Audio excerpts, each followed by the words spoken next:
Guys, kanina pa ako nandito sa bahay, pero hindi ko naisipan mag-vlog. Ngayon ko lang naisipan. So, ngayon, kukulot na tong buhok ko. Kasi, mahilig ako na kulot yung buhok. Alam nyo, pag kulot kasi yung buhok, diba maganda? Kaya, naisipan ko magkulot-kulot. I want to kulot, guys. Wala lang. Na-discover ko lang. Wala, maganda pala maging kulot. So, ayun. Nag-kulot-kulot ako. Hindi naman kayo namumati, mga te. Grabe kayo. Birthday ko na bukas. Hulaan nyo, saan ako mag-birthday? Sa school o sa Jollibee? School o sa Jollibee? Oh, tama. Sa school. Grabe kayo. Sasaka ko.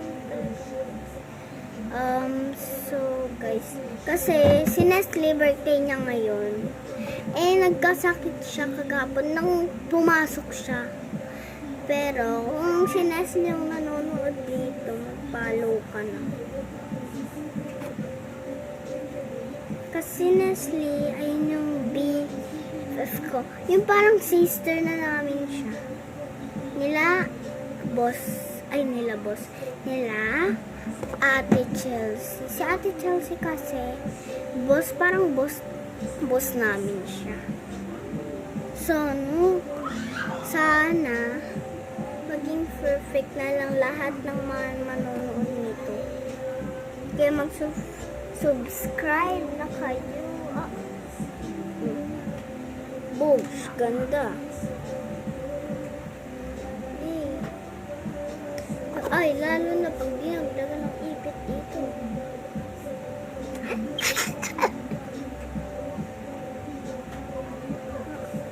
Grabe kasi itong tali ni Mami. Ay, may line-line po. Oh my God.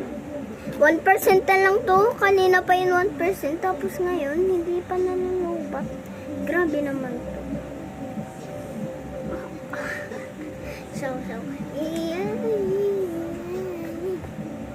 Oy. Wait lang. Ayun na guys, natanggal ko na yung lahat ng tali ko. Kita-kits sa part 2. Bye.